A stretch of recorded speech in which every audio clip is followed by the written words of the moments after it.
हिसार में इफ्तिखार। आइए सबसे पहले शुरुआत करते हैं आज की खबर। आपका पहल समाज को जागरूक करने में सहायक सिद्ध होगा, ये जिला जज ने कहा। प्रधान जिला एवं सत्र न्यायाधीश राजकुमार प्रधान, न्यायाधीश परिवार न्यायालय सत्यभूषण आर्य और जिला विधिक सेवा प्राधिकार के सचिव शुकुल राम एवं कानूनी सहायता रक्षा परामर्शदाता के उप मुख्य बचाव अधिवक्ता अभिनंदन कुमार द्वारा जिला विधिक सेवा प्राधिकार औरंगाबाद के अंतर्गत बाल अनुकूल कानूनी सेवाएं योजना 2024 के कार्यान्वयन के लिए पैनल अधिवक्ताओं और पारा विधिक स्वयं सेवकों से संबंधित गठित कानूनी सेवा इकाई के सदस्यों को 2 दिवसीय अभिविन्यास कार्यक्रम का संयुक्त रूप से दीप प्रज्वलित कर विधिवत उद्घाटन किया गया। इस उद्घाटन समारोह में कानूनी सेवा इकाई के सदस्यों की उपस्थिति भी रही।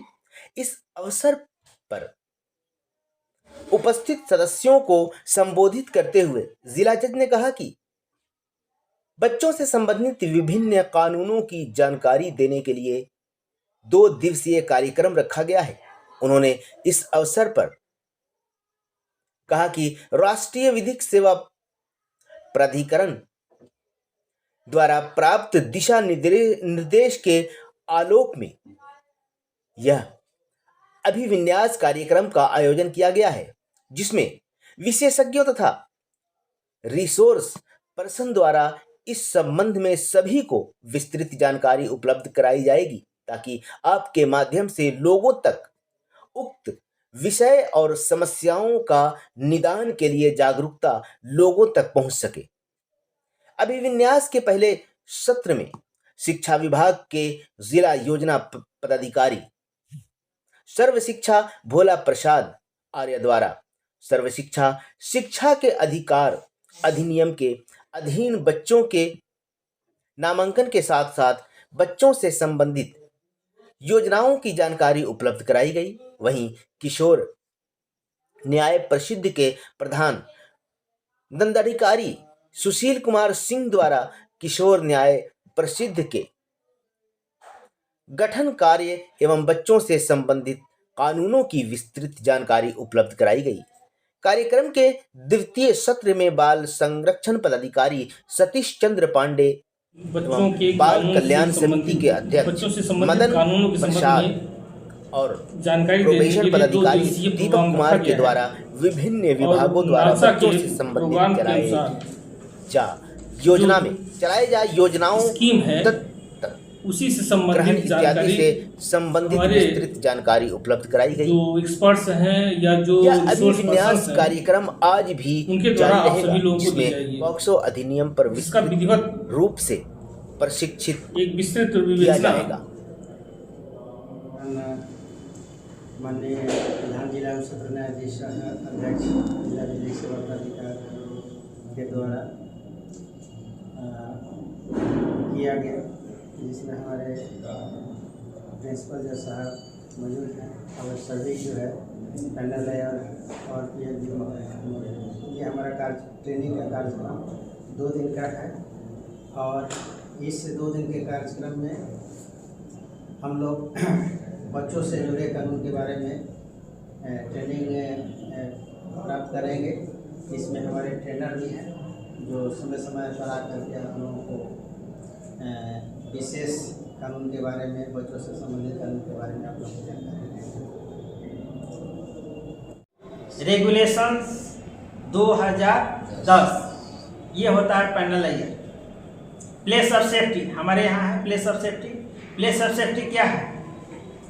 Place of safety shall mean any place और institution not being a police lockup और jail established separately or attached to an observation home or a special home as the case may be, to receive and take care of the children alleged or found to be in conflict with law, or by an order of the JJB or the Children's Court, both during inquiry and outgoing rehabilitation after having been found guilty for a period and purpose as specified. कोई अमीर है, कोई गरीब है, कोई परिस्थिति बस कुछ क्राइम कर रहा है। जैसे सबसे लेटेस्ट एग्जांपल हम दे रहे हैं एक्साइज, उसमें बच्चे को 500 रुपये मिल जा रहा है इजीली, सिर्फ एक झोला इधर से लेके उधर जा रहा है, और उसी में जो हैंडलर है उसको पकड़वा भी दे रहा है, पुलिस का टारगेट भी पूरा हो जा रहा है। तो इन्हीं सब अपराध से बच्चे को निकालना है, हम लोग उसके लिए हम लोग इस एक्ट का इम्प्लीमेंटेशन नॉट डिटेंशन के रूप में हम लोग इसको नहीं यूज करते हैं, इसको रिफॉर्मेटिव जस्टिस के रूप में हम लोग यूज करते हैं। रिफॉर्मेटिव जस्टिस होता है कि बच्चा जो भटक रहा है उसको फिर से हम मुख्य धारा में लाएं। तो ये सारे प्रिंसिपल्स इस सेक्शन 3 में लिखा हुआ है। उस सेक्शन 3 को आप लोग जब पढ़ेंगे तो सारे डिटेल्स CIPCL से रिलेटेड आपको। तो जब कोई भी बच्चा को अरेस्ट नहीं होता है, ये भी लिमिटेशन है। बच्चा को जब भी होता है तो एप्रीहेंड किया जाता है। एप्रीहेंड करेंगे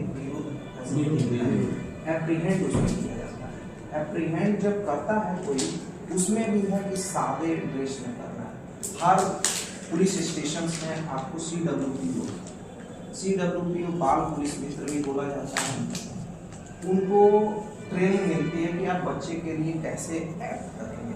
कोई भी बच्चा आपको इंफॉर्मेशन मिलता है तो कैसे काम करना है। बट हमने जो भी अपना लॉ को लाया है वो फॉरेन से हमने उठाया है उसको, और यहाँ लाके हमने इम्प्लीमेंट किया। जब हम इम्प्लीमेंट करते हैं तो उस तरीके की इंफ्रास्ट्रक्चर हम नहीं दे पाते। तो पुलिस स्टेशंस में भी हमको उनको अन्य कैदियों के साथ नहीं रखना है, उनको एक अलग रखना है। तो उनका सिरिश्ता होता है, उसमें वो लोग जनरली रखते हैं। उसके बाद से हमारे पास वही नॉर्मल जो DK Basu versus state of West Bengal का जो गाइडलाइंस है कि you have to produce before the magistrate within 24 hours excluding new journey, ये सारे रूल्स में बिहार रूल्स 2017 में है जुवेनाइल जस्टिस, उसमें सारे मेंशन है। कैसे आप देखिए इसमें क्या होता है, जैसे बच्चे को आप कोई भी CWPO उसको पकड़ा, तो जैसे वो पकड़ता है थाने पे लाता है, नियम तो ये है कि आपको उसका एज को एसर्टेन कर देना है, और एज का एसर्टेन जो करते हैं आधार कार्ड। सेक्शन जब 94 में आप जाएंगे तो उसमें पैरामीटर्स दिया है कि आप क्या करेंगे। पहला जो है कि कहाँ उसका एडमिशन हुआ, फर्स्ट टाइम वो कहाँ पढ़ा। जैसे प्राइमरी में हम लोग नाम जैसे लिखा देते हैं, और बाद में जैसे पहले होता था, लेकिन अब ये सारी चीज़ें डिजिटल हो गई तो अब सब बदल गया। कोई भी मैनिपुलेट करने के चांसेस रिड्यूस होते हैं अभी भी, बट उसका चांसेस रिड्यूस हुआ है। तो वहाँ से हम रजिस्टर मंगाते हैं, स्कूल से रजिस्टर मंगा के हम अपने यहाँ चेक करते हैं। वो इंक्वायरी की प्रोसेस शुरू हो गई वहाँ से। और दूसरा है जहाँ पे बच्चा 10th कर लिया तो 10th एज ए मैट्रिकुलेशन का मार्कशीट हो गया, वो सेकंड क्लॉज में दिया है 90। और दूसरी तरफ 2 गांजा तस्करों को 20 साल की सजा। आज व्यवहार न्यायालय औरंगाबाद में ADJ 1 सह special NDPS court Pankaj Mishra ने अंबा थाना कांड संख्या 231/21 में सजा के बिंदु पर सुनवाई करते हुए दोनों नामजद अभियुक्तों को NDPS एक्ट की धाराओं में सजा सुनाई है। स्पेशल PP परवेज अख्तर ने बताया कि अभियुक्त अली रजा आलम और बिट्टू कुमार शर्मा को 323.55 किलो गांजा तस्करी के आरोप में सजा सुनाई गई है। अभियुक्तों को 5/2/2025 को NDPS की धारा 20, 25, 29 में दोषी करार दिया गया था। आज इन सभी धाराओं में 20-20 साल की सजा और 1-1 लाख का जुर्माना लगाया गया है। सभी सजाएं साथ साथ चलेगी। अधिवक्ता सतीश कुमार सिन्ही ने बताया कि प्राथमिकी सूचक मध्य निषेध अधिकारी को 28/12/2021 को गुप्त सूचना मिली थी कि एक पिकअप से गांजा बिक्री होने झारखंड से बिहार जा रहा है। सूचना के आधार पर अंबा थाना के दोस्ताना होटल के पास चेकिंग अभियान शुरू की गई और एक पिकअप के साथ दोनों अभियुक्तों को गिरफ्तार किया गया। उनके पास से 37 पैकेट में से 323.55 किलो गांजा बरामद किया गया। तब से अभियुक्त जेल में बंद हैं। वाद सुनवाई के दौरान हाई कोर्ट ने भी इनकी जमानत याचिका खारिज कर दी थी। Bureau report, 81 Bharat. ऐसे ही देश और दुनिया की तमाम खबरों के लिए हमारे चैनल को करें सब्सक्राइब और वीडियो को ज्यादा से ज्यादा शेयर करें, लाइक करें और बेल आइकन दबाना बिल्कुल भी ना भूलें। नमस्कार।